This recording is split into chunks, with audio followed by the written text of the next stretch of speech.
이제는 우리의 마음을 다해 살아계시며 인자하시며 우리에게 구원을 베풀어 주신 하나님의 은혜를 기억하며 하나님께 예배합니다. 내 영혼아 여호와를 송축하라. 여호와 나의 하나님이여 주는 심히 위대하시며 존귀와 권위로 옷 입으셨나이다. 아멘.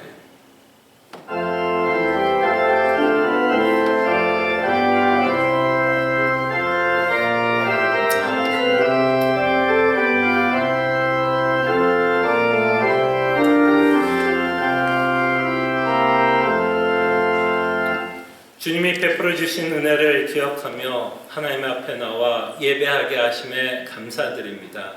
이 예배 위에 주님께서 함께 하시고 예수 그리스도께서 좌정하고 있는 하나님의 나라를 믿음으로 바라보며 하나님께 예배하는 귀한 시간이 되게 하여 주시옵소서. 주님께만 영광을 돌리게 하여 주시고 주님께 영광을 돌릴 때 세상이 줄 수 없는 참된 위로와 기쁨과 소망을 맛보는 귀한 예배 시간이 되게 하여 주시옵소서. 감사하고 살아계신 예수 그리스도의 이름으로 기도합나이다. 아멘. 아멘. 함께 찬송가 9장 찬송합니다.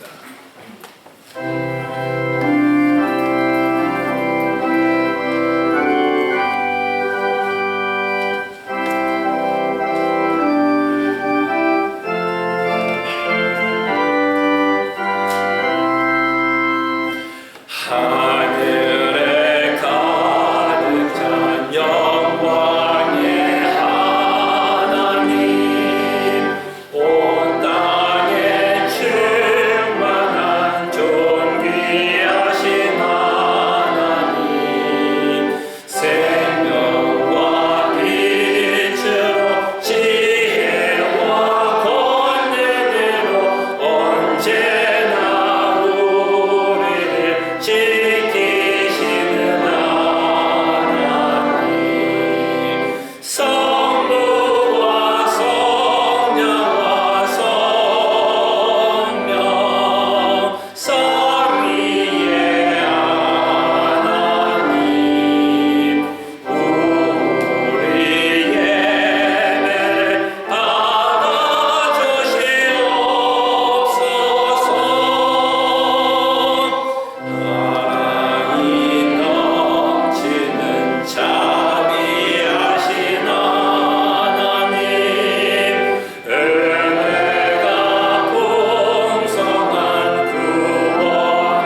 위하여 저희들이 말씀을 묵상하며 하나님께 기도하는 시간 갖습니다.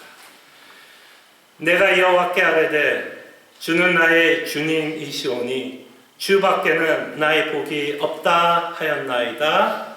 아멘. 말씀을 기억하며 함께 기도합니다. 정말 이 시간 우리가 기도하기를 원합니다. 참으로 주님밖에 없다라고 고백하며 살아가는 하나님의 백성들 되게 하여 주시옵소서. 그래서 우리가 주님밖에 없기에 우상 숭배를 멀리하게 해주시고 주님밖에 없기에 내 안에 허락한 물질들을 기뻐하며 살아가게 하여 주시고 주님밖에 없기에 산사망 가운데 부활의 소망 되시는 하나님만을 바라보며 신앙생활하게 하여 주시옵소서.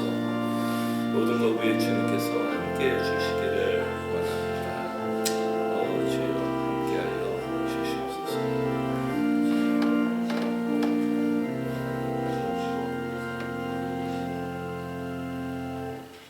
주님만을 만족하며 내 안에 있는 탐심과 싸우게 하옵소서. 주께서 허락한 삶 가운데 만족하며 살아가는 자들 되게 하옵소서. 우상 숭배로부터 멀리하는 자들 되게 하여 주시고 무엇보다도 주밖에 나의 복이 없기에 부활의 소망을 갖고 산 소망을 갖고 살아가는 하나님의 백성들 되게 하여 주시옵소서. 이 모든 기도 예수님의 이름으로 기도합나이다. 아멘. 함께 일어나셔서 찬송가 310장 찬송합니다.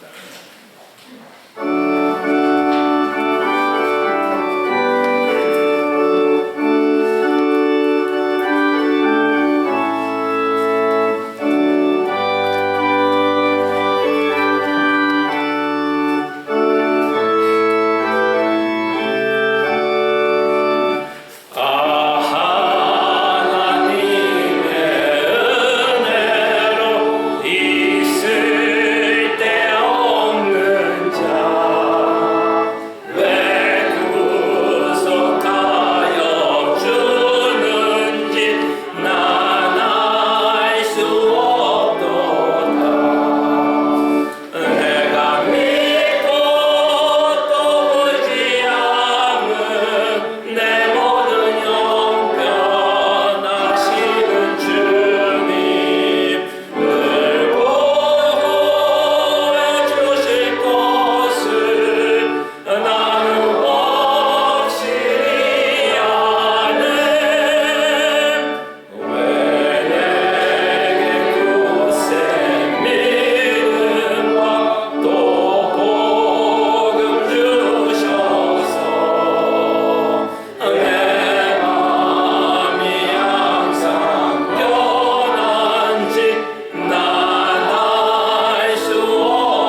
함께 시편 교독합니다. 하나님이여 내 마음을 정하여 싸우니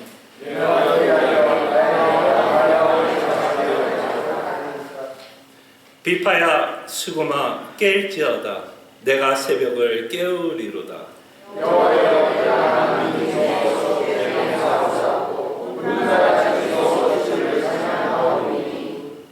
주의 인자하심이 하늘보다 높으심이 주의 진실은 궁창에까지 이르나이다. 주의 영광이 온 땅에서 높임 받으시기를 원하나이다.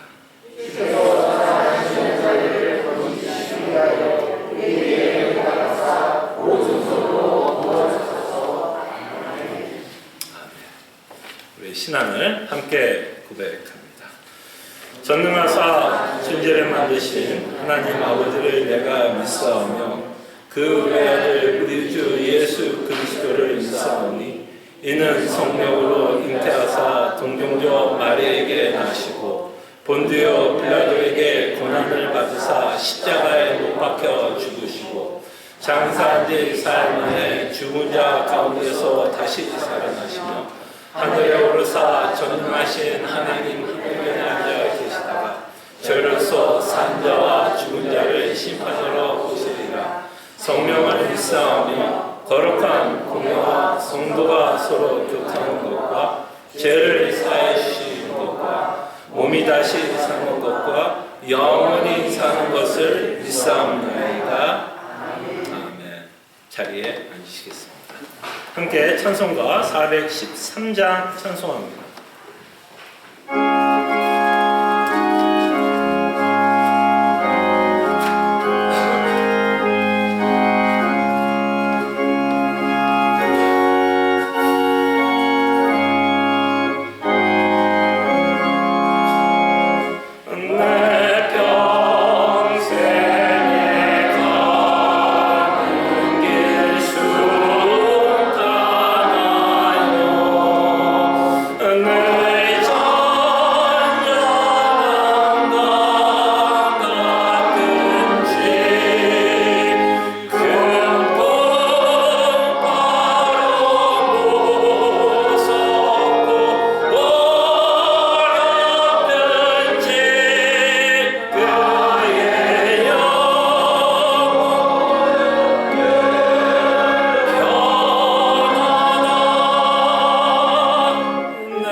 않게 하여 주시고 예배하는 거룩한 성도로 이곳에 초대해 주심에 감사드립니다. 우리가 이렇게 하나님께 예배하는 것이 얼마나 큰 은혜요 특권이라는 것을 잊지 않게 하여 주시옵소서. 영원전부터 모든 것을 아시는 하나님은 우리의 구원을 계획하시고 그 구원을 이루시기 위해서 성자 하나님이 우리를 위해서 대신하여 죽으신 은혜와 또한 우리가 복음을 믿을 수 있는 능력이 없기에 우리에게 새 생명을 주시사 복음을 믿게 하시며 하나님의 나라를 소망하며 살아가게 하시는 성령 하나님께 감사드립니다. 우리가 받은 구원으로 인해서 하나님께 세세토록 영광을 돌리기를 원합니다. 하나님이 계획하신 대로 이곳에 CS 남포 제1장로교회를 세워주시고 함께 이곳에 하나님이 좌정해 주시니 감사드립니다. 언제나 우리가 그리스도 안에서 하나의 민족을 이루고 있다는 걸 잊지 않게 하여 주시고 같은 하늘의 시민권을 갖고 살아간다는 것을 잊지 않게 하여 주시사 우리가 그리스도 안에서 함께 신앙생활을 하게 하여 주시옵소서. 그래서 그리스도 안에서 서로 사랑하며 용납하며 관용을 베푸며 서로를 긍휼히 여기고 또한 서로를 기억하며 기도하는 공동체가 되게 하여 주시옵소서. 언제나 이 교회는 말씀을 기둥으로 세워지는 교회가 되게 하옵소서. 말씀이 기둥이 되어 그 위에 이 교회가 세워지고 보존 유지되게 하여 주시옵소서. 이 교회를 언제나 말씀으로 훈계하여 주시고 말씀이 올바르게 선포될 때 우리 안에 숨겨진 죄가 드러나게 하여 주시고 회개를 부지런히 하는 교회가 되게 하여 주실 때에 이 교회가 얼마나 예수 그리스도의 복음의 피와 보혈의 피가 필요한 교회인 것을 깨닫게 하여 주시고 회개를 통해서 우리의 마음을 돌이키게 하여 주시사 하나님이 원하는 삶을 살아갈 수 있는 귀한 교회가 되게 하여 주시옵소서. 그래서 우리가 하나님의 나라에 속한 시민으로 이 땅에 하나님이 원하는 백성의 삶을 살아갈 수 있는 시민 교회가 되게 하여 주시옵소서. 말씀과 함께 기도에 힘쓰는 교회가 되게 하여 주시고 우리가 아무리 신앙생활 잘 하려고 해도 우리 힘으로 되지 않기에 언제나 하나님께 의지하고 기도하는 교회가 되게 하여 주시옵소서. 팬데믹 가운데 우리의 영혼을 살펴보는 교회가 되게 하옵소서. 어떤 성도는 팬데믹 가운데서도 하나님의 은혜로 말미암아 신앙에 성숙한 자들이 있다면 또한 하나님의 섭리에 감사하는 성도들 되게 하여 주시고 또한 이 팬데믹 가운데 혼란스럽고 어지러운 이 세상 가운데 혹시나 이 팬데믹 때문에 우리의 신앙이 침체되어 있는 성도가 있다면 다시 한번 말씀으로 성도들의 영혼을 깨워주시고 소생시켜 주시고 구원의 하나님으로 인해서 기뻐하는 성도들 되게 하여 주시옵소서. 이 교회에서 또 계획하고 있는 여러 행사들이 있습니다. 참으로 오랜만에 이 교회에서 집회를 준비합니다. 이 집회를 통해서 소망에 관해서 누군가 묻는다면 우리는 담대하게 그리고 자랑스럽게 자신 있게 우리 안에 있는 산소망을 나눌 수 있는 교회가 되게 하여 주시고 참으로 하나님을 믿는 소망이 있다는 것을 이 집회를 통해서 깨닫게 하여 주시사 우리의 영혼이 다시 한번 소생케 하며 우리가 얼마나 하나님 앞에서 복된 삶을 살아가고 있는지를 우리로 깨닫는 귀한 집회가 되게 하여 주시옵소서. 또한 주일학교 위해서도 기도합니다. 이 가운데 애를 쓰고 있는 선생님들 주께서 기억하시고 그 선생님들의 노력 위에 주님께서 함께해 주시고 은혜를 더해 주시고 그들이 준비한 성경 말씀이 페이스풀하게 전달이 될 수 있도록 주님 은혜를 베풀어 주시고 주일학교 학생들이 어디에 있든지 주께서 그들의 삶을 붙잡아 주시고 언제나 바른 길로 인도해 주시고 복음의 뿌리에서 자라날 수 있도록 주님 은혜를 베풀어 주시기를 원합니다. 우리와 동일한 신앙을 고백하며 동역하고 있는 작은 교회와 NLMA를 주님께서 기억해 주시고 거기에 속한 모든 교회를 주님께서 축복해 주시고 그 교회에 필요한 모든 것도 하나님께서 제공해 주시고 무엇보다도 복음으로 세워지며 복음이 바르게 선포될 때에 성도들이 기뻐하는 교회가 되게 하여 주시옵소서. 이제는 하나님의 말씀을 듣습니다. 주님께서 함께 해주시고 우리의 마음을 열어주시고 믿음의 눈을 열어주시사 다시 한번 사도행전을 통해서 하나님이 일하고 있는 하나님의 열심을 바라볼 수 있는 귀한 말씀이 되게 하여 주시사 우리의 삶 모든 것이 하나님의 섭리 안에 있다는 것을 믿게 하여 주시옵소서. 우리를 이곳에 불러주시며 하나님께 예배하게 하심에 감사하고 예수님의 이름으로 기도합나이다. 아멘.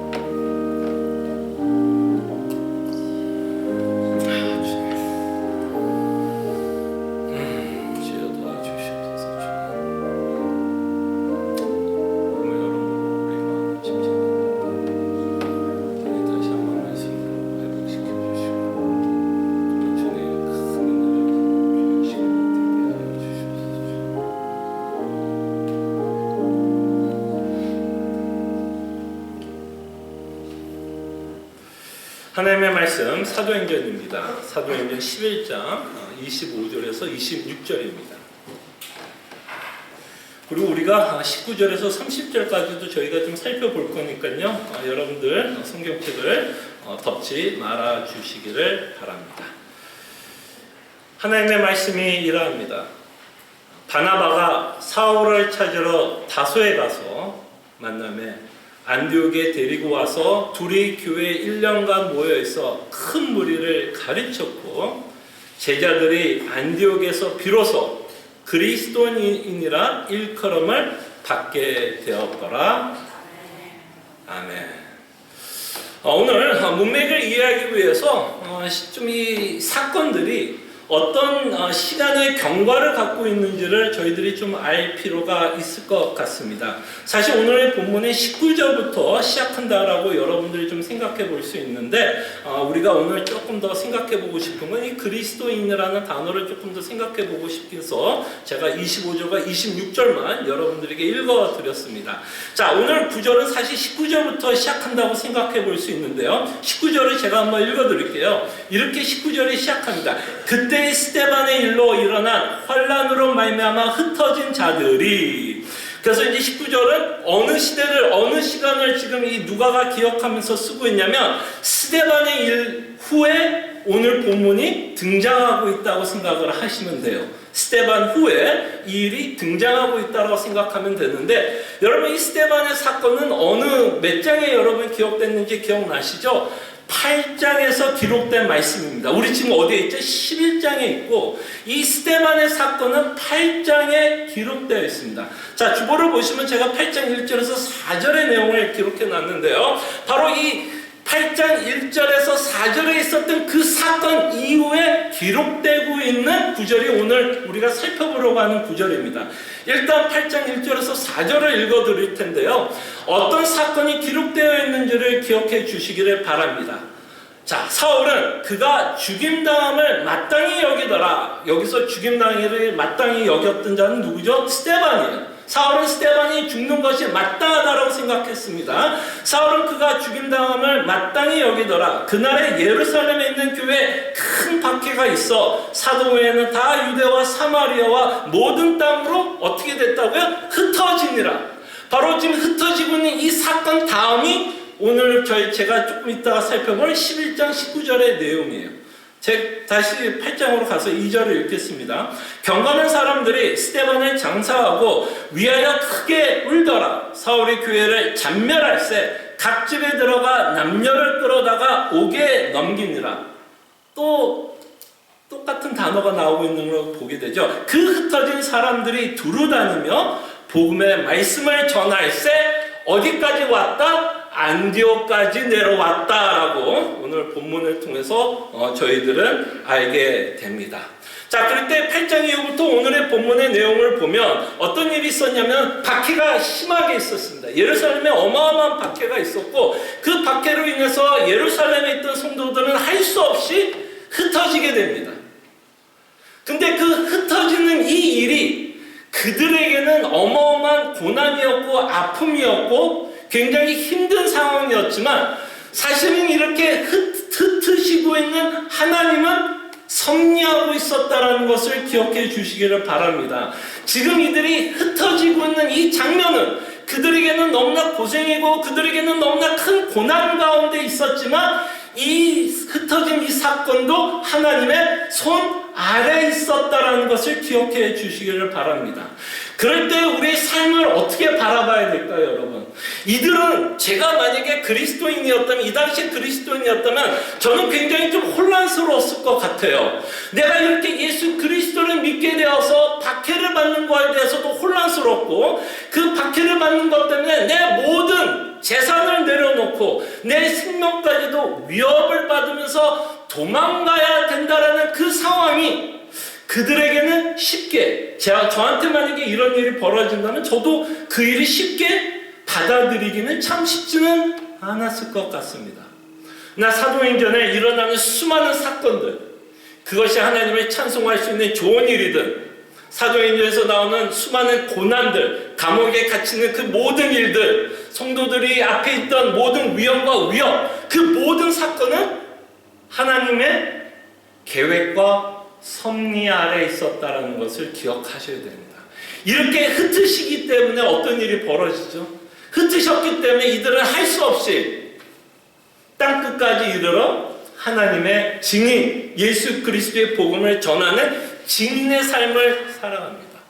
여러분 신앙생활하면서 이것이 얼마나 중요한지 아십니까? 우리는 증인의 삶을 살아야 되는 건 당연한 이야기지만 이렇게 흩으시고 계신 분이 하나님이라는 것을 잊지 말아주세요. 이렇게 고난과 아픔을 허락하신 분이 하나님이라는 것을 잊지 말아주십시오. 여러분들의 인생도 그렇게 보는 믿음의 눈이 필요합니다. 아, 나는 재수가 없어서 이렇게 사나? 아, 내가 뭘 잘못해서 내 인생은 이렇게 꼬였나? 이렇게 생각하면 하나님의 섭리를 믿는 자가 아닙니다. 하나님, 내가 이래서 건강이 안 좋은가? 내가 운동을 안 해서 건강이 나쁜가? 내가 밥을 막 페리한 음식을 먹어서 이런 일이 벌어졌나? 물론 우리의 건강을 챙겨야 되는 부분도 있겠지만 우리의 삶 모든 일, 여러분들의 건강, 생사, 회복이 다 하나님의 손 아래에 있다는 겁니다. 그래서 저는 이렇게 말하겠습니다. 죄송합니다. 여러분들에게 지금 아픔이 있습니까? 남들에게 말하기 힘든 아픔과 상처가 있습니까? 사실은 그 아픔도 누구 아래에 있다? 누구 손 아래에 있다? 하나님 손 아래에 있다. 이게 믿어져야 사실은 담대해질 수 있습니다. 이게 믿어져야 여러분들이 닥치는 수많은 고난 가운데 그 일에 대해서 담대할 수 있어요. 그것이 다만 우연이었고 내가 잘못해서 이런 일이 벌어졌다라는 후회가 생기면 담대함이 생길까요? 안 생길까요? 담대함이 생길 수 없습니다. 우리의 잘못도 우리의 실패도 우리의 죄도 사실은 모든 일 가운데 하나님의 섭리 안에 있다는 것을 우리가 알 때 그때서야 요셉과 같이 담대함, 어떤 상황 가운데서 우리의 문제를 직시하게 되고 담대하게 바라보게 됩니다. 그러면서 이들이 흩어지면서 복음이 전해지는데요. 이제부터 어떤 일이 어떻게 복음이 전해지냐면 그전에는 이방인들에게 복음을 전해도요. 이 이방인들이 어떤 유대 민족의 전통을 어떻게든 접하게 되어서 유대인들이 믿었던 하나님에 대해서 어쨌든 들어볼 기회가 있었던 자들에게 복음을 전했어요. 대표적인 예로 고넬료를 생각해 보시면 고넬료도 이방인이었습니다. 그러나 그들은 어쨌든 유대인의 어떤 전통과 그들이 믿었던 어떤 믿음의 내용에 대해서 이렇게 노출된 상태에서 복음을 듣게 됩니다. 근데 이제 앞으로 복음이 전해지는 그곳에는 유대인의 전통을 한 번도 듣지도 못하고 예수님의 예자도 들어보지 못한 자들에게 진짜 헬라 이방인들에게 복음이 전해지게 되는 것을 저희들이 이제 보게 될 것입니다. 자, 그럴 때 이제 좀 전에 말씀드린 것처럼 8장에 그 내용이 있고 지금 11장의 내용이 있다면 그 중간에 9장과 10장의 내용이 있지 않겠습니까? 누가는 분명히 8장에서부터 11장으로 그냥 건너뛰어도 이야기가 됩니다. 그 내용을 기록하고 있기 때문에. 근데 누가는 하나님의 영감 가운데 일부러 9장과 10장의 내용을 집어넣었어요. 왜 9장과 10장의 내용을 기록하고 있냐면 지금부터 우리가 보는 것은 이방인들에게 복음이 전해지는 사건을 기록하는데 이 이방인들에게 복음을 전하는 사건 가운데 가장 하나님이 사용하게 되는 자가 누가 되냐면 사도 바울이 됩니다. 그래서 이방인에게 복음을 전하기 전에 누구 이야기가 9장에 기록되어 있어요. 사도행전 9장. 사도 바울의 회심. 그가 다메섹에 가서 이제 교회를 핍박하고 있을 때 거듭나는 사건을 기록합니다. 그를 이방인의 사도로 부르시기 위해서 9장의 내용을 기록하고요. 10장의 내용은 여러분 기억나세요? 10장의 내용은 베드로와 고넬료가 만나는 사건입니다. 이게 왜 중요해요? 이 베드로와 고넬료의 사건을 통해서 이제 하나님이 갖고 있었던 계획이 이렇게 명확하게 펼쳐지게 됩니다.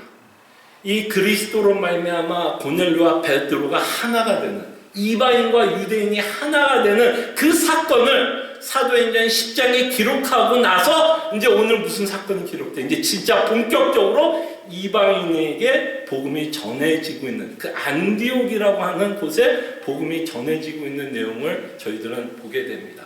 그래서 여러분 사도행전은 어떻게 보면 사도들의 이야기인 것 같고 사도 바울, 베드로, 바나바 오늘도 나오고 있는 인물 중에 하나겠지만 이들은 사실은 다 뭐예요? 사실은 도구들이에요. 사도행전의 진짜 주인공은 누구신지 아십니까? 하나님이세요. 하나님. 성삼위 하나님입니다.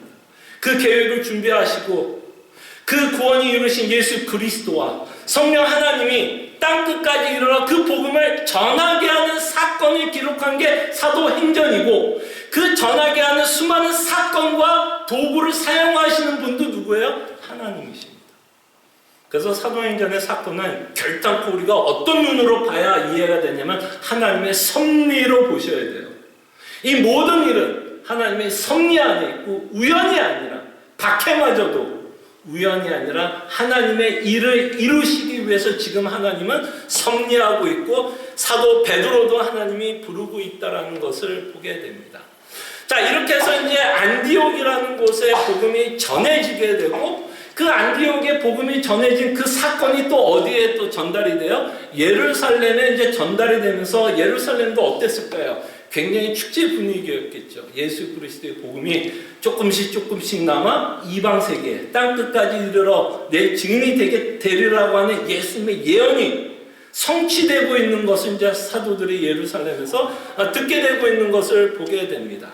그러면서 이제 어떤 일이 벌어지냐면 예루살렘에서 안디옥에 한 사람을 파송을 합니다. 그게 누구냐면 이제 바나바를 파송하게 되는데 바나바가 안디옥을 갈 때 혼자 가지 않고 누구와 함께 가기를 원하냐면 사도 바울과 함께 가서 사역을 하려고 하는 장면을 저희들이 보게 되고 26절이 그렇게 시작하는 거예요. 만나네. 누가 만나요? 바나바와 사도 바울이 만나서 어디로 가요? 지금 안디옥에 가서 1년 동안 그곳에 머물면서 하나님의 말씀을 가르치고 그렇게 하나님의 말씀 가운데서 거듭난 자들이 주변의 사람으로부터 이제 무슨 말을 듣게 돼요? 비로소 그리스도인이라고 하는 호칭을 듣게 된다라는 내용이 바로 25절과 26절의 내용입니다.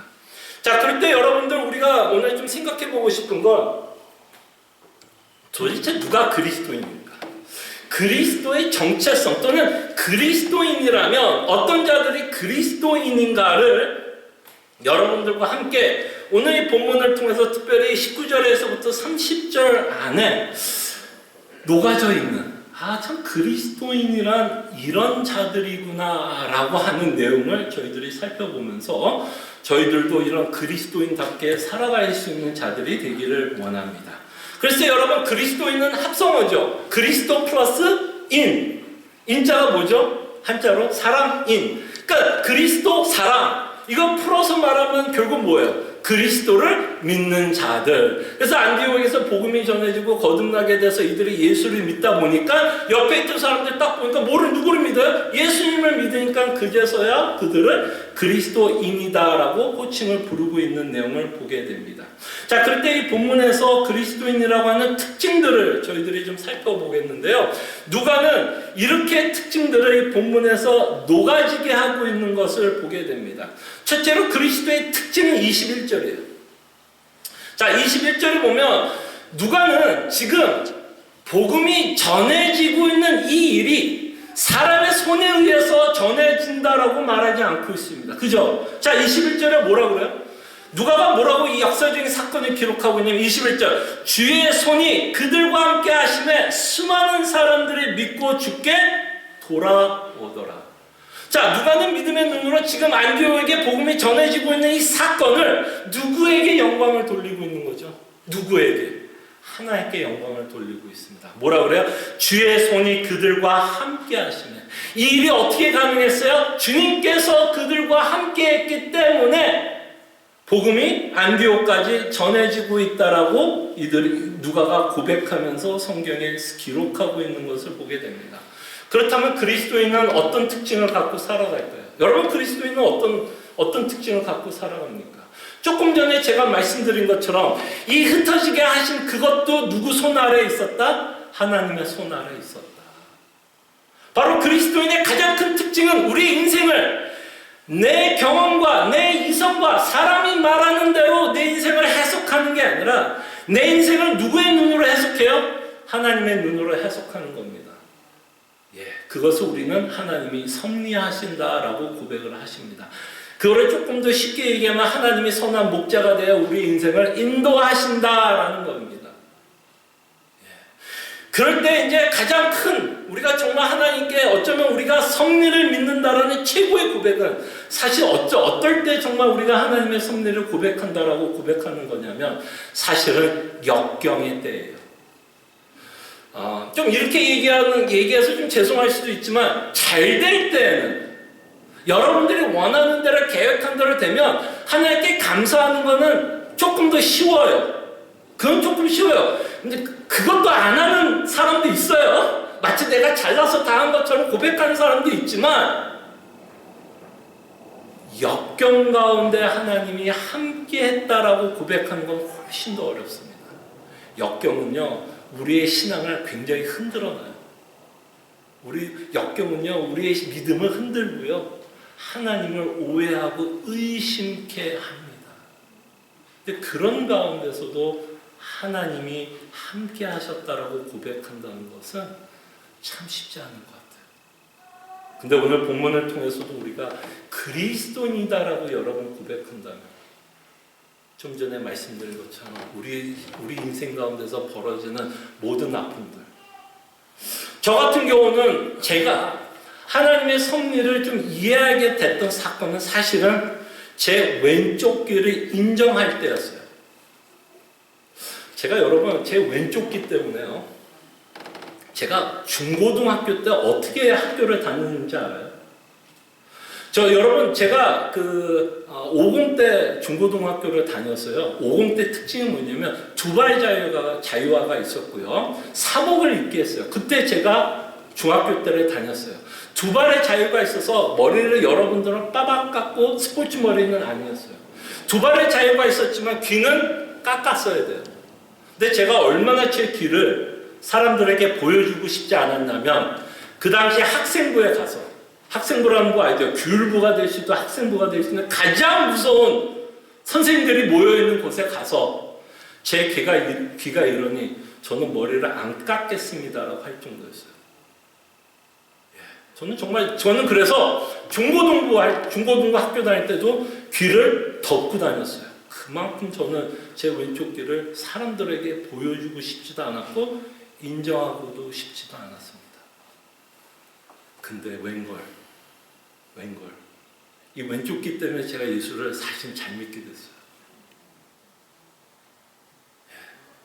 나에게 가장 아킬레스 건이었고 나를 가장 힘들게 했던 이 왼쪽 귀가 결국 나의 약함을 통해서 하나님의 강하심, 나의 약함을 통해서 여전히 나를 위로하시는 복음의 맛을 맛보게 됐어요. 그러면서 이제 제가 뭐를 인정하게 될까요? 뭐를 인정하게 되었을까요? 하나님의 섭리. 이런 아픔 가운데서도 하나님은 나를 예수를 잘 믿게 하기 위해서 이 아픔을 허락했구나. 지금도 아파요, 사실. 지금도 가끔 거울을 보면 섬뜩섬뜩 놀랍니다. 내가 이렇게 태어났지. 맞아, 내가 수술을 어마어마하게 많이 받았지. 그러나 이 왼쪽 귀 덕분에 정말 복음이 주는 위로를 받게 돼요. 그 하나님의 섭리를 맛보게 되더라고요. 그럴 때 정말 그리스도인은 뭐예요? 여러분들 삶 가운데 있는 그 역경을 그냥 야, 내 팔짱가 보다. 나는 왜 이렇게 찌질이 재수가 없을까? 남들은 다 저렇게 잘 되고 잘 풀리는 것 같은데 왜 내 인생은 이럴까? 이거 그리스도인 아닙니다. 그리스도인은 그 모든 상황 가운데서도 하나님이 나와 함께 있기 때문에 나는 참 복받은 자구나. 정말 복받은 자구나. 나만큼 복받은 자가 어디 있어라고 뭐 할 수 있어요? 어깨 피고 당당하게 그리고 내 아픔을 뭐 할 수 있을까요? 자랑하게 됩니다. 왜? 이 아픔 때문에 예수님을 만나게 되고 하나님의 섭리의 깊이를 더 알게 되기 때문에 우리는 결단코 우리의 삶은 우연은 없습니다. 우연 없어요. 우연이 있다면 하나님은 더 이상 하나님이 아니에요. 하나님이 아니에요. 우리가 이해를 못해서 우연같이 느껴질지는 몰라도 우리 삶에는 결단코 우연이 있을 수 없습니다. 그렇기 때문에 그리스도인은 철저하게 하나님의 시각으로 우리 인생을 바라봅니다. 그리고 수많은 사람들이 믿고 죽게 돌아왔다라고 하는 것, 이 구원을 베푼 건 바나바도 사도 바울도 아니었어요. 씨를 뿌리고 물을 준 자들은 바나바였고 사울인지 모르지만 그 씨를 자라게 하신 분, 그 씨에서 열매 맺게 한 분, 그 씨를 가지고 거듭나게 하신 분은 여전히 하나님이었다는 걸 사도행전은 끊임없이 우리에게 외칩니다. 그러면서 23절에 보면 이 자들은 바나바가 안디옥에 가서 이렇게 회심하는 자들에 대해서 23절에 이렇게 말씀합니다. 그가 이르러 하나님의 은혜를 보고 기뻐하여 모든 사람에게 굳건한 마음으로 주와 함께 머물러 있어 권하니. 그러니까 지금 바나바가 안디옥에 가서 이들이 지금 개종하고 거듭나서 예수 그리스도의 복음을 믿는 이 사건에 대해서 바나바가 이들에게 이렇게 말합니다. 우리에게 가장 기쁜 건 복음이 전해지고 그 복음으로 인해서 예수 그리스도를 믿는 이 일만큼 기쁜 일은 없다라고 바나바가 말씀하는 겁니다. 우리 삶 가운데서 가장 기쁜 일은 우리가 받은 구원에 대해서도 기뻐해야겠지만 그 구원이 예수를 믿지 않는 자들에게 전해지고 예수를 믿지 않는 자들이 구원받았다라는 그 역사의 현장을 우리가 바라볼 때 그것이 우리에게 가장 뭐가 되어야 되냐? 기쁨이 되어야 된다는 거죠. 내 구원이 소중하고 내 구원이 나에게 큰 위로와 기쁨이 된다면 또한 옆에 있는 믿지 않는 자들이 복음을 믿고 돌아오는 그 사건이야말로 나에게 가장 기쁜 일이 되어야 될 거고 가장 안타깝고 마음이 아픈 일이 있다면 뭘까요? 우리가 인생을 살아가면서 가장 아프고 안타까운 일은 예수 그리스도의 복음을 거부하는 자들. 그죠? 예수 그리스도의 복음을 거부하는 자들이 우리가 보기에는 가장 안타깝고 가장 마음이 아픈 현실이라는 것을 우리는 맛보게 됩니다. 그것이 누구예요? 그리스도인. 구원으로 기뻐하는 자. 그리고 나의 구원뿐만 아니라 옆에 있는 사람도 한 예수 그리스도로 말미암아 구원을 받았다라는 것을 서로 바라볼 때 그것이 우리에게 가장 큰 기쁨으로 여기는 것. 이것이 특징이 뭐예요? 그리스도인의 특징. 그 다음에 마지막으로 여러분들과 두 가지가 더 있는데요. 한 가지만 하나만 이 본문을 통해서 보면 26절에 보면 그리스도인의 특징 중에 하나가 뭐였냐면 26절에 보면 바울과 바나바가 안디옥에서 했던 사역에 관한 이들의 반응을 보시기를 바랍니다. 만남에 안디옥에 데리고 와서 둘이 교회에 1년간 모여있어 큰 무리를 모였다고요? 가르쳤고, 그죠? 분명히 이들이 하나님의 말씀을 가르쳤고 이들은 어떻게 반응했을까요? 그 가르침에 아멘하고 믿고 있는 장면들을 보게 됩니다. 무리를 가르쳤고 제자들이 안디옥에서 비로소 그리스도인으로 일컬음을 받게 되었더라. 그럼 그리스도인의 특징은 뭘까요? 그리스도의 특징은 말씀의 가르침이에요. 그 가르침을 사모하는 자들. 말씀을 사모하는 자들. 그렇죠? 그리스도인이 가장 사모해야 되는 것이 뭐예요? 말씀 아니겠어요? 나를 구원한 그 말씀, 나를 구원한 예수 그리스도의 십자가의 사건이 어디에 기록되어 있어요? 성경이 기록되어 있으니까 또 듣던 말씀, 평생에 듣던 말씀 우리는 끊임없이 뭐하고 싶어요? 항상 들려주세요. 항상 들려주세요. 그래서 그리스도의 특징은 뭐예요? 말씀에 대한 사모. 말씀에 대한 사모. 그리고 그리스도인은 결탄코 그리스도의 복음에 익숙해지지 않습니다.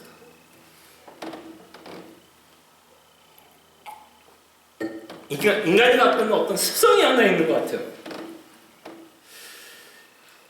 아무리 맛있는 음식도요, 매일 먹으면 어떻게 될 것 같아요, 여러분? 정말 매일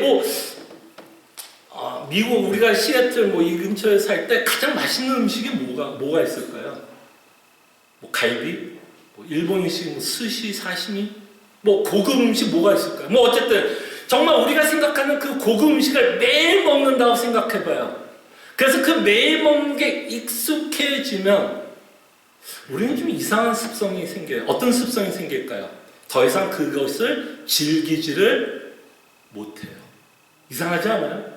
더 이상 처음에 먹었을 때 그 익사이팅이 매일 먹으면 그 익사이팅이 점점점 어떻게 될까요? 반감이 되더라고요. 그리고 이렇게 매일같이 스시를 먹는 그것을 나는 뭐라고 생각하냐면 당연하게 여기게 돼요. 당연하게 여기는 순간 내가 먹고 있는 이 고급 음식에 대해서 어떤 생각이 들까요? 감사한 마음이 안 생기게 됩니다. 네, 여러분, 복음도 이렇게 들릴 수 있을 것 같아요. 복음도 마치 우리가 맛있게 먹는 음식처럼 매일 듣게 되면 익숙해지면 복음도 한쪽 귀로 듣고 어떻게 될 수 있을까요? 그냥 한쪽 귀로 흘러버리게 되는 우리의 습성이 있는 것 같아요. 익숙해지면 익숙해질수록 좀 복음을 좀 무시하게 되고 좀 저평가하게 되는 상황이 벌어지는 것 같아요. 그러기에 하나님이 섭리 가운데서 우리에게 허락하는 일이 뭘까요? 복음을 결탄코 저평가하게 하지 못하도록 두 가지의 섭리를 하신다고 봅니다. 하나는 죄를 들춰냅니다. 우리 안에 죄를 들춰내요. 죄를 들춰내면서 정말 내가 얼마나 복음이 필요한지를 자인들이 깨닫게요. 익숙하지 않게 하기 위해서 우리 속에 푹푹 썩혀놓은 죄들이 막 들춰내요. 내가 이렇게 죄인이었구나. 그럼으로써 다시 한번 우리를 뭐를 믿게 하여? 그 복음. 우리가 익숙해지려고 하는 복음에 대해서 다시 한번 내가 십자가의 보혈의 피가 아니었으면 정말 내가 죽을 뻔했지 라는 생각을 하게 됩니다. 그 다음에 두 번째가 뭘까요, 여러분? 두 번째는 역경입니다. 익숙하다는 얘기는 편해진 거예요, 사실 또. 인생이 그만큼 편한 거예요. 인생이 편하니까 뭐가 와닿지 않을까요? 복음이 와닿지 않아요. 인생이 편하니까. 굳이 그때는 누구를 의지할 필요가 없어요. 하나님을 의지할 필요 없이 내 인생이 지금 편안하니까 내가 원하는 대로 다 되니까 굳이 내가 하나님을 의지하지 않더라도 그냥 사는데 지장이 없어요. 그렇게 될 때 우리의 마음이 강팍해지고 차가워지고 복음을 거부하는 현상이 벌어지는 것 같아요. 그래서 하나님이 가끔가다 여러분 인생을 어떻게 할까요? 흔드셔야 돼요. 흔들어야 돼요. 그렇게 흔들어야 그때서 다시 한번 우리는 무릎을 꿇고 하나님 죄송합니다. 제가 정신이 조금 놓았네요. 복음을 조금 잃었네요. 내 잘난 맛에 살았네요. 내가 교만하게 살았네요. 다시 한번 뭐 하게 될까요? 예수 그리스도의 복음을 붙잡고 살아가게 합니다. 누구보다도 하나님은 여러분들의 상태를 누구보다도 잘 알아요. 여러분들을 흔들지 않으면 여러분들이 하나님을 의지하지 않을 것이기 누구보다 잘 알기 때문에 때로는 하나님은 여러분 인생 가운데 내 인생이 흔들리는 일들을 하나님 허락합니다. 그 허락하는 일이 여러분들이 미워서가 아니죠. 미워하면 여러분들 그냥 냅둡니다.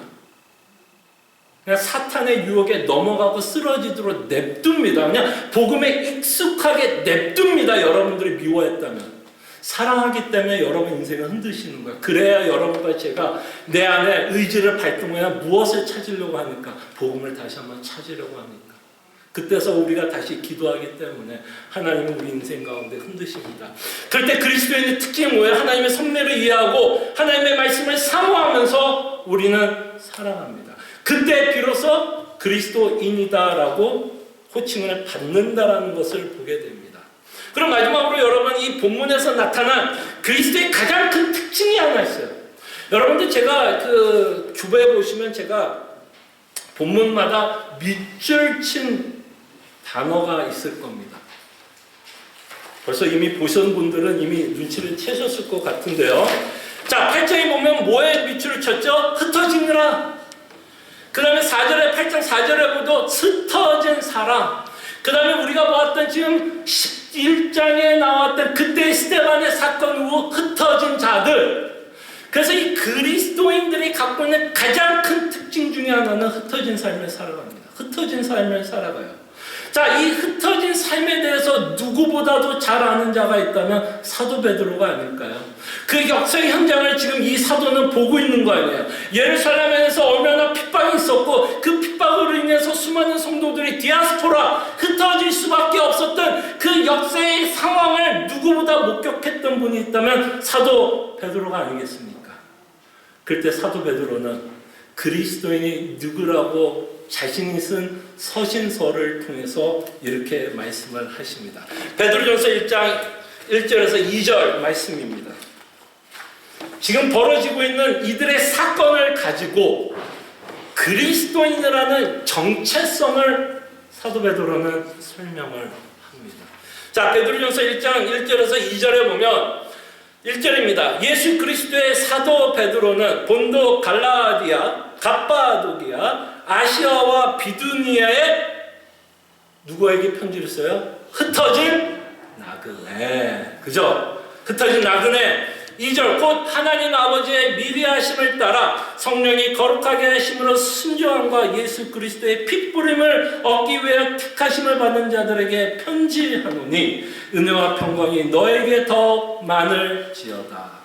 그래서 이 베드로전서 1장 1절과 2절을 요약해서 말씀을 드리자면 저는 이렇게 요약해서 말씀을 드리겠습니다.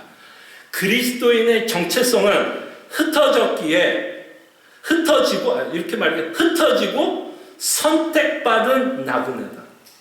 흩어지고 선택받은 나그네 인생을 여러분과 저는 이 땅에서 살아가게 된다는 거예요.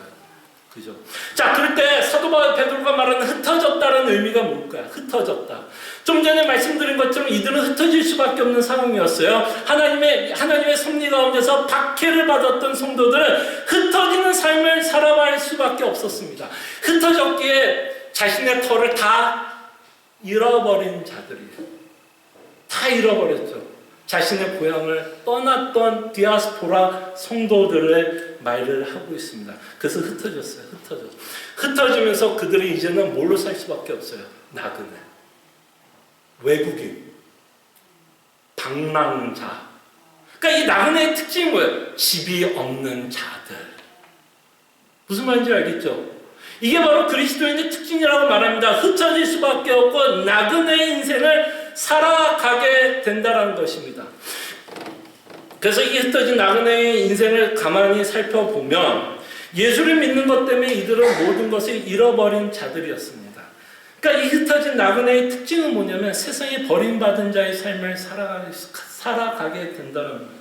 사람들이 보기에도 내가 참 초라하고 불쌍하고 별 볼일 없는 사람처럼 우리는 이 땅에 살아가게 된다는 것입니다. 그럴 때 흩어진 나그네는 마치 옷으로 비유를 하면 이런 거가 아닐까 싶어요. 여러분 큰 옷 입고 다녀본 적 있으세요? 큰 옷, 옷이 큰 옷. 불편해요, 안 불편해요? 큰 옷도 입고 다니면 뭔가 바지 같은 거 크면 걷다가 밟고 넘어질 수도 있고 크면 불편합니다. 근데 그것도 불편하지만 꽉 끼는 옷도 한번 입어보셨어요? 아, 요새 또 이 양복이 약간 꽉 끼더라고요. 예, 꽉 껴요. 그래서 이게 먹을 거 또 다이어트 할 때가 또 한번 오지 않았나 라는 생각을 하는데 여러분 꽉 낀 옷 입을 때 불편해요, 안 불편해요? 굉장히 어쩌면 큰 옷보다 꽉 낀 옷 입을 때 더 불편할 수 있을 것 같아요. 그런 삶을 여러분과 저가 사는 거예요. 이 땅에 살아가지만 뭔가가 끊임없이 뭐한 자들이에요? 불편한 자들이에요. 그게 바로 그리스도인의 특징입니다. 뭔가가 불편해. 뭔가가 불편한 인생을 우리는 이 땅에 살아갑니다. 그러나 나그네라고 해서 이렇게 불편한 인생만은 아닙니다. 좀 전에 제가 말씀드린 것처럼 이 그리스도인의 특징은 흩어졌지만 어떤 자들이요? 선택을 받은 나그네입니다. 선택을 받은. 누구로부터? 하나님으로부터 선택을 받은 나그네입니다. 그래서 이 선택을 받은 거에 대해서 사도 베드로는 뭐라고 표현해요? 미리 하신 대로, 미리 하신 자를. 이 말은 뭐냐면 영원전부터 하나님은 우리와 같은 자를 사랑하시기로 마음 먹으셨어요. 우리를 사랑하시기로. 세상에는 찌꺼기 같고, 세상에서는 버림받는 것 같고, 세상에서는 초라하고 불쌍하게 보일지 모르지만 하나님은 우리를 창세전부터 사랑하기로 마음 먹으시고, 우리를 얼마나 사랑했냐면 그 성자 하나님으로 말미암아 우리를 구원하시려고 하는 그 계획을 세우시고 성자 하나님을 통해서 여러분과 저를 구원하십니다. 세상에 향해서는 버림을 받는 건 사실이지만 누구로부터는 가장 큰 사랑을 받아요? 하나님으로부터. 천지를 지으신 하나님으로부터는 여러분들은 너무나 소중하고 존귀해서 성자 하나님까지도 우리를 위해서 주고 있는 어마어마한 사랑을 우리는 지금 나그네로 살아가고는 있지만 그 사랑을 뭐하는 거예요? 매일같이 맛보면서 살아갑니다.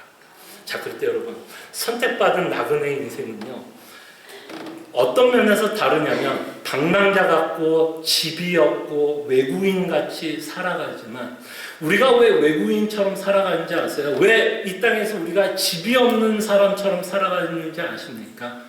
우리가 살아갈 영원한 집이 여기가 아니기 때문이에요. 하나님이 여러분들의 나그네처럼 살아가게 하는 이유는 이 땅이 우리가 살아야 할 영원한 집이 아니기 때문입니다. 그래서 여러분, 혹시 여러분 집에 가시면 여러분 집 좋으세요? 감사하십시오. 하나님의 섭리 가운데서 참 좋은 집을 허락했다면 감사하세요. 그러나 그 집이 여러분들이 영원히 살 집은 아니에요. 속지 마십시오. 여러분들의 집이 얼마나 귀하든 얼마나 좋든 얼마나 가치가 있든 그 집은 여러분들이 영원히 살 집이 아니에요. 그래서 모든 사람들은 사실 이 땅에서 나그네로 살아갑니다. 모든 사람, 믿지 않는 자나 믿는 자나 다 나그네로 살아요. 근데 믿지 않는 자들은 정처 없는 나그네 인생을 삽니다. 정처 없이 어디로 갈지 모르는 나그네의 삶을 삽니다. 근데 여러분과 저는 나그네로 살아가지만 어디로 가야 되는지는 아는 자들이에요. 내 삶의 종착역이 어떻게 끝나는지를 아는 자들입니다. 내 삶의 결승점이 어디인지를 아는 나그네들이에요. 그 결승점을 바라보면서 달려가는 나그네. 이것이 얼마나 복된 삶입니까, 여러분? 이것이 바로 베드로전서가 말하는 산소망, 부활의 소망. 그래서 영원전부터 우리는 사랑을 받지만 또한 우리 앞에 있을 영원 후에 그 영원 후 들어가서 하나님이 만들어주신 그 하나님의 나라 때문에 우리는 나그네로 살아가면서 뭐를 잃지 않아요? 소망을 잃지 않고 살아갑니다. 사랑도 듬뿍 받고 있고요. 그 다음에 하나님의 나라 때문에 소망도 듬뿍 갖고 살아갑니다. 이것이 뭐예요? 그리스도인입니다. 그래서 여러분 가운데, 우리 가운데 누구라도 죄송합니다. 내 팔자 왜 이래? 예수 안 믿는 자의 말입니다. 그 말은. 농담이라도 나는 제일 불쌍한 것 같아. 예수 안 믿는 자예요. 그 사람은. 왜 나는 저 사람과 비교하면 내 인생은 왜 이거밖에 안 돼? 라고 고백하는 순간 여러분과 저는 예수 안 믿는 자예요. 여러분과 저는 하나님께서 가장 좋은 거 주신 분들이에요. 가장 좋은 거 준 거예요. 그래서 이 땅에 좀 없어도 뭐한 거야? 없어도 건강이 좀 없고 재물이 좀 없고 내 뜻대로 안 돼도 가슴 피고 떳떳하게 자랑스럽게 그리고 담대하게 우리는 살아갑니다. 기도하죠.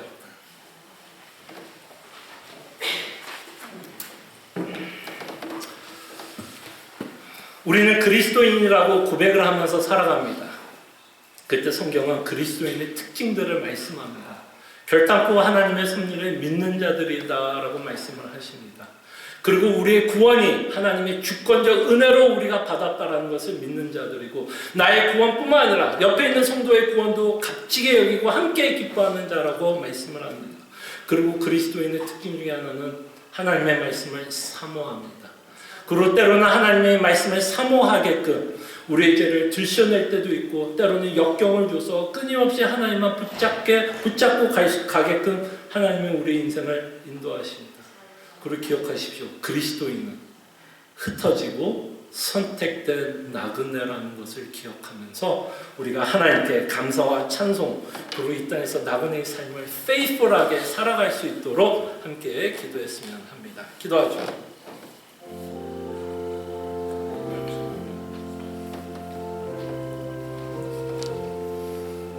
주님, 정말 이 시간 우리가 기도합니다. 정말 그리스도인이라면 내가 어떻게 살아가야 될지를 고민하게 해주시옵소서. 정말 그리스도인으로서 우리가 얼마나 큰 축복을 받고 살아가고 있는지를 기억하게 해주시옵소서. 비록 우리가 이 땅에서 나그네 인생을 살아갈 수밖에 없고 우리의 인생이 힘들 수 있는 상황은 있지만, 우리는 정처 없이 떠돌아다니는 사람들이 아니라 확실한 목표를 갖고 목적을 갖고 하나님의 나라를 바라보면서 살아가는 자인 것을 깨닫게 하여 주시옵소서. 참으로 고마우신 하나님, 저희들을 그리스도인이라 불러주신 것 감사합니다. 참으로 그리스도인으로서 우리가 얼마나 큰 축복을 받고 살아가고 있는지를 저희들로 깨닫게 하여 주실 때에 이 땅에서 흩어지고 선택된 나그네의 인생을 살아갈 수 있도록 주님 은혜를 베풀어 주시옵소서. 감사하고 살아계신 예수 그리스도의 이름으로 기도합니다. 함께 일어나셔서 찬송가 454장 찬송하는데요. 아마 이 454장은 좀 여러분들 가운데서도 처음 일어나셔서 우리 같이 부를 건데요. 처음 부르신 분들도 꽤 계실 거라고 생각을 합니다. 그래서 여러분 너무 또는 박자 너무 신경 쓰지 마시고요. 사실 이 찬송가를 제가 불렀던 건, 이거를 좀 선택한 것도 제가 사실 이 노래를 자신 있게 부를 수 있어서 선택한 건 아니었고, 가사가 너무 좋아요.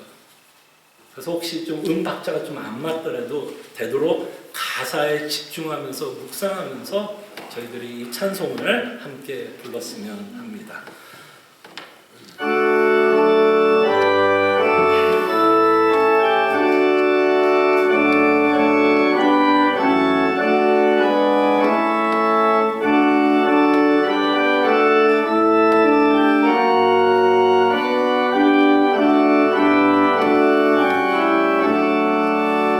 주와 같이 되기를 내가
참으로 고마우신 하나님, 우리를 그리스도인이라 부르시고 또한 우리가 나그네로 살아갈 때에도 이 땅에 필요한 것들이 있어 우리의 필요한 모든 것들을 공급하시는 참으로 선하신 우리 아버지를 믿게 하시네 감사합니다. 하나님이 우리 인생을 책임지시며 우리 인생을 인도하시는 그 믿음의 고백으로 이 연보를 드립니다. 이 연보에도 주님께서 함께 하시고 이 연보가 하나님의 나라와 복음을 위해서 사용될 수 있도록 이 교회에 특별히 지혜와 총명을 허락해 주시옵소서. 하나님의 백성들이여, 하나님이 주시는 축복의 말씀, 위로의 말씀, 소망의 말씀 믿으시기를 바랍니다. 소망의 하나님이 모든 기쁨과 평강을 믿음 안에서 너에게 충만하게 하사 성령의 능력으로 소망이 넘치게 하시기를 원하노라. 아멘.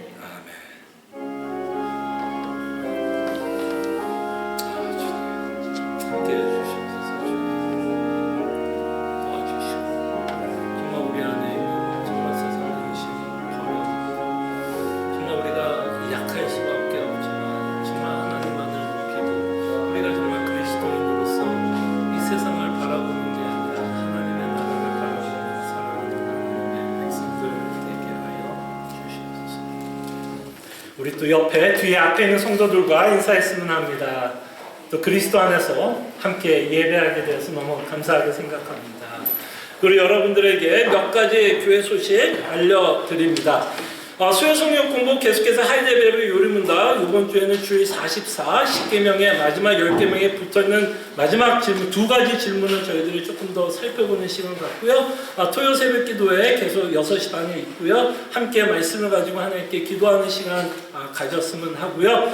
저희들이 계속해서 제가 대표 기도하고 있고 또 여러분들에게 광고하는 것처럼 5월 13일부터 15일까지 저희들이 팬데믹 때 이후로 처음으로 이제 집회를 열게 했는데 정말 소망에 관한 주제를 갖고 저희들이 좀 묵상해보고 말씀을 드리려고 합니다. 많은 기도와 또 참여하고자 하는 마음이 들 수 있도록 기도해 주시고 집회를 좀 준비해 줬으면 좋겠고요. 그래서 손님들이 오시니까 저희가 교회 대청소를 하겠습니다. 5월 8일 둘째 주 주일날 떡이 아마 준비가 되겠죠. 떡 간단히 좀 먹고 저희들이 좀 여기를 교회 안팎을 조금 좀 정리도 하고 또 청소하는 시간을 갖겠습니다. 계속해서 좀 감사 식사 혹시 대접하시기를 원하시는 분들은 장진호 성도님에게 말씀을 해주시면 감사하겠고요. 다음 주에 하나 모임 있음을 여러분들에게 광고합니다. 감사합니다.